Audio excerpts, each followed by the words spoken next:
প্রিয় দর্শক, শান্তি বার্তা চ্যানেলে আপনাদেরকে স্বাগত। আজকে এই ভিডিওতে দেখানো হবে অন্ধকার কুসংস্কারের বিরুদ্ধে আমাদের সংগ্রাম। দীনকৃষ্ণ ঠাকুর মহাশয় বলেছেন তার লড়াই অন্ধকার কুসংস্কারের বিরুদ্ধে। আমারও লড়াই অন্ধকার কুসংস্কারের বিরুদ্ধে। আমার জগৎগুরু তত্ত্বদর্শী সন্ত রামপাল মহারাজের লড়াই অন্ধকার কুসংস্কারের বিরুদ্ধে। তাই আমাদেরকে গর্জে উঠতে হবে।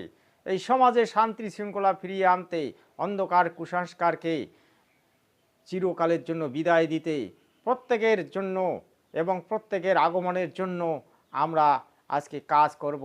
আমরা সমাজের মধ্যে সুশৃঙ্খল ব্যবস্থা তৈরি করার চেষ্টা করব।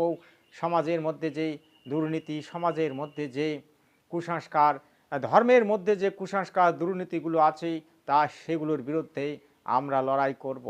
আমরা জিতে দেখাবো অন্ধকার কুসংস্কারকে। আমরা চিরতরের জন্য উপরে তুলে ফেলে দেব। এটা আজকে দীনকৃষ্ণ ঠাকুর মহাশয় বলবেন এবং আমার জগৎগুরু তত্ত্বদর্শী সন্ত রামপাল মহারাজজি বলবেন। আপনারা শেষ পর্যন্ত শুনতে থাকবেন। সৎ সাহেব, ভালো করে তাকিয়ে দেখুন কত কুসংস্কার। কিছু মানুষ বলছে ডাব ভাসিয়ে দিলে নাকি পুত্র সন্তান হয়। ডাব ভাসিয়ে দিলে পুত্র সন্তান হয়? পুত্র সন্তানের পিছনে স্বামীর প্রয়োজন। আর এখান থেকে এক মা চিৎকার করছিল না, কুমারী মেয়ের বাচ্চা হয়েছে। কুমারী মেয়ের পিছনে কোনো কুমার বাবার হাত আছে। দীনকৃষ্ণ ঠাকুর মহাশয়ের কথা কীর্তন শুনে আশীর্বাদে বাচ্চা হয় না। ওগুলো রামায়ণে হয়, ওগুলো মহাভারতে হয়, ওগুলো ধর্মগ্রন্থে হয়, ওগুলো বাস্তবে হয় না। বাস্তবটা বড় কঠোর, বাস্তবটা বড় সত্য, বাস্তবটা বড় যন্ত্রণাদায়ক। এগুলো যেন বাস্তবটা বড় যন্ত্রণাদায়ক, এটা আগে বোঝা লাগবে আপনাদের। যে জন্যে আমি পাড়ায় পাড়ায়, নগরে নগরে, গ্রামে গ্রামে ছুটে গিয়ে চিৎকার করি, চেল্লাই, কিসের জন্যে? ওই কটা ফাজিল মানুষের দাঁত বের করে দেখার জন্য না। অবশ্যই আপনারা লাভ পাবেন। ভালো করে শুনুন, আমিও আর 5 জন মানুষের মতো নিতাই গৌর কৃষ্ণ ছিল, তার ভাই বলরাম ছিল, বলতে পারতাম। আমি জানি এনি টাইম আমাকে মেরে দিতে পারে কেউ। তারপরেও মৃত্যুর সঙ্গে সংঘর্ষ করে আপনাদের গ্রামে ছুটে আসছি আপনাদের দাঁত বের করে দেখার জন্যে। ভালো করে মন দিয়ে শুনুন, যাতে আপনাদের ছেলে মেয়েকে আগামী দিনে কেউ গোলাম না বানাতে পারে, তার জন্য আমি চিৎকার করছি।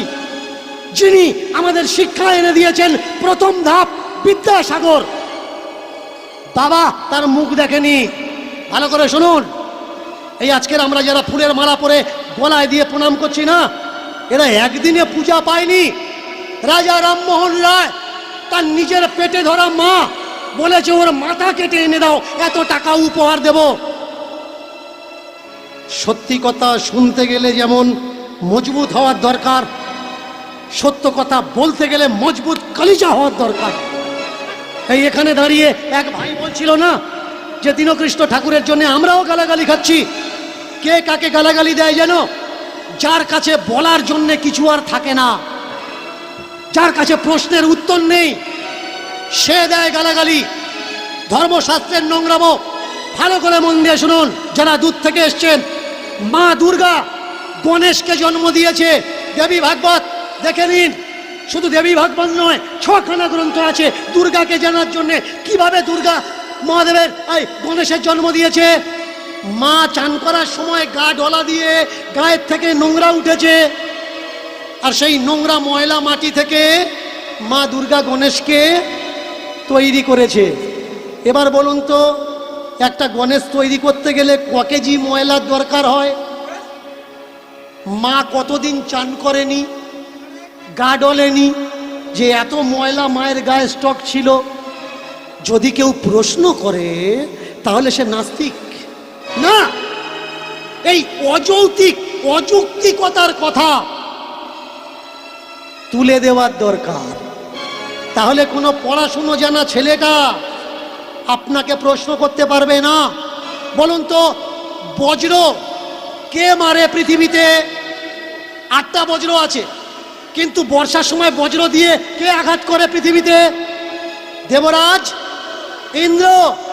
আপনার ধর্মশাস্ত্রে লেখা আছে ভাই, আমার ধর্মশাস্ত্রে লেখা আছে দেবরাজ ইন্দ্র বজ্র দিয়ে মানুষের ওপরে প্রকোপ আঘাত করে।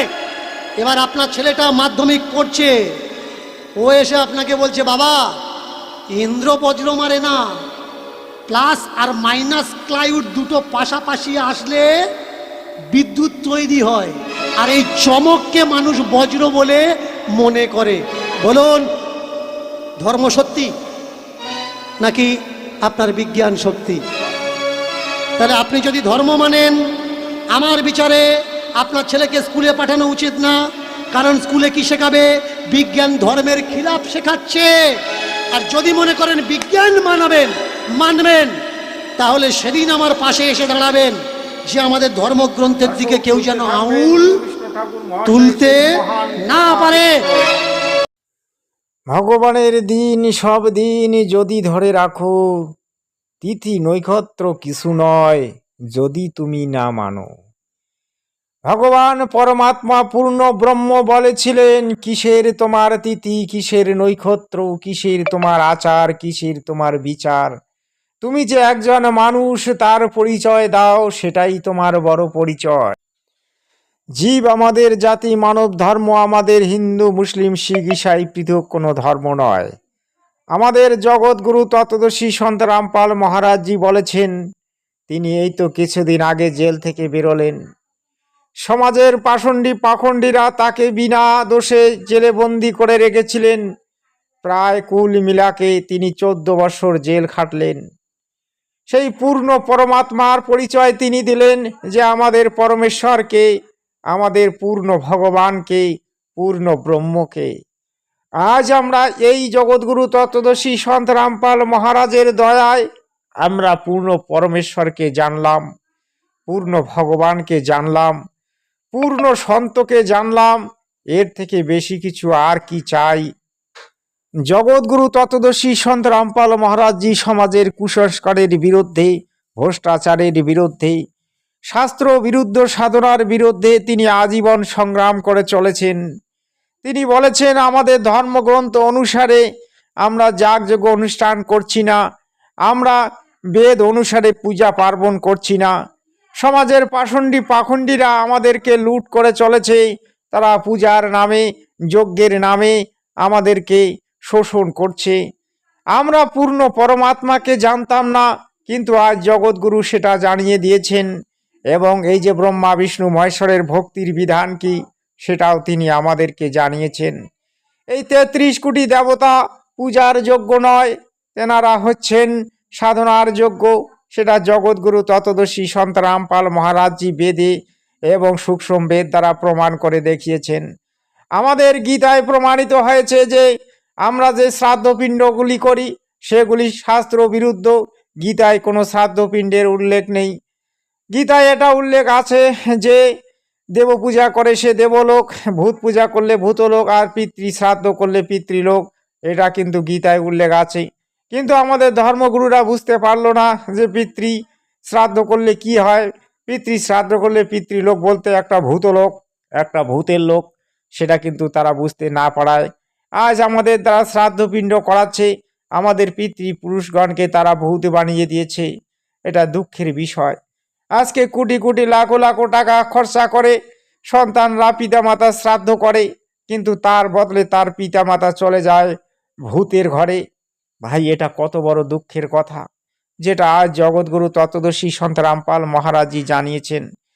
আজ আমি এই দীনকৃষ্ণ ঠাকুরকে নিয়ে যে কথাগুলি বলছি, গৌরাঙ্গ সুন্দর চক্রবর্তীকে নিয়ে যে কথাগুলি বলছি, এবং গুরুদাস গাইনকে নিয়ে যে কথাগুলি বলছি, সমাজের যারা কল্যাণ চায়, সমাজের মানুষকে যারা পথ দেখাতে চায়, আমি তাদেরকে ধন্যবাদ জানাই।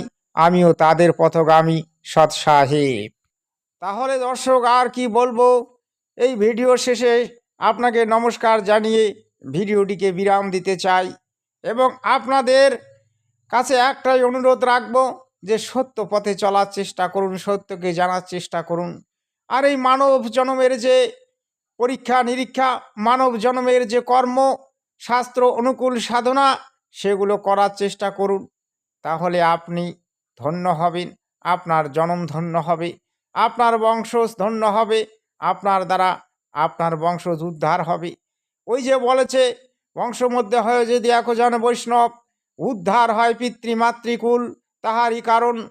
যদিও আমি সেটা ভালো করে বলতে পারলাম না, কিন্তু এটা সত্য যে গুরু ভজে সে অবশ্যই গুরুর কৃপা লাভ করে। তীর্থভ্রমে এক ফল, গুরু মিলে তো অনেকও ফল। এই যে প্রবাদ বাক্যগুলি আমরা শুনেছি, এগুলি সত্য। সদ্গুরু মিলেতে অনন্ত ফল। তাই সদ্গুরুর শরণ নিন এবং সদ্গুরুর শরণ নিয়ে সদ্ভক্তি করুন। সৎসাহে।